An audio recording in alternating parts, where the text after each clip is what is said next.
kondisi pandemi COVID sekarang itu, ada dua hal yang nanti akan berdampak kepada industri jasa asuransi. Yang pertama adalah masalah daya beli. Kalau kita perhatikan, income masyarakat ini sudah dipastikan akan turun dia, maka berdampak kepada daya beli.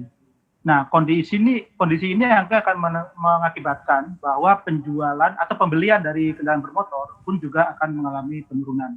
Kalau memang ternyata masyarakat menahan untuk beli kendaraan bermotor, maka permintaan asuransi pun dari sisi individu pun juga akan berkurang. Yang kedua adalah dari sisi produsen.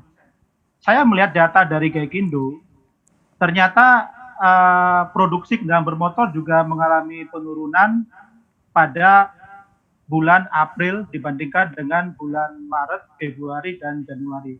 Dan ini sangat drastis penurunannya. Di level wholesale maupun di level retail pun penjualannya juga mengalami penurunan.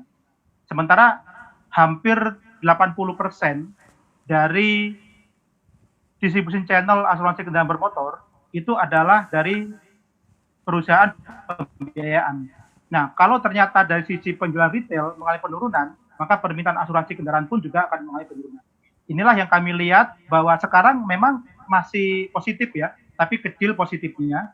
Tapi kita prediksi dengan kondisi produksi kendaraan juga berkurang, daya beli masyarakat juga akan turun, sampai dengan akhir tahun 2020 saat pandemi COVID ini masih belum berakhir, maka akan terjadi penurunan permintaan asuransi kendaraan bermotor cukup signifikan dari jasa asuransi umum.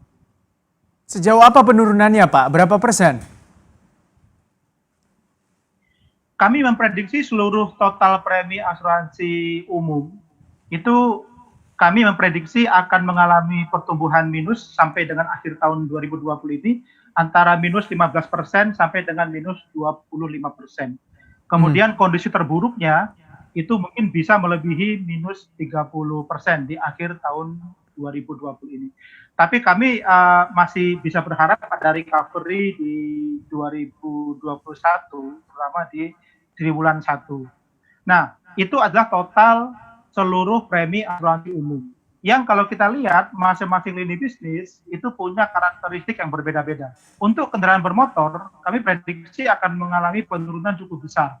Bahkan kami membuat suatu simulasi sederhana. Sampai dengan akhir 2020 ini, kemungkinan pertumbuhannya adalah sampai dengan minus 40%. Compare year on year tahun lalu pada posisi yang sama. Kalau outlook-nya sampai akhir 2020 kondisinya bisa minus 15 sampai dengan minus 30, bahkan yang terburuk melebihi minus 30% begitu tentunya untuk asuransi kendaraan bermotor juga Anda melihat khususnya mobil begitu. Lalu bagaimana perusahaan-perusahaan asuransi kendaraan bermotor ini atau asuransi juga bertahan di tengah masa-masa sulit ini? Sejauh ini memang kinerja perusahaan asuransi umum itu masih dominasi dua lini yang paling besar, yaitu asuransi properti dan asuransi kendaraan bermotor. Keduanya ini lebih dari separuh portfolio premi asuransi umum. Yang ketiga sekarang asuransi kredit sudah mulai naik lagi. Nah, kalau terkait dengan permintaan individu yang berkaitan dengan daya beli, memang akan mengalami masalah untuk produksi premi ya seperti itu. Tetapi ini adalah kondisi pandemik yang nggak bisa dihindari.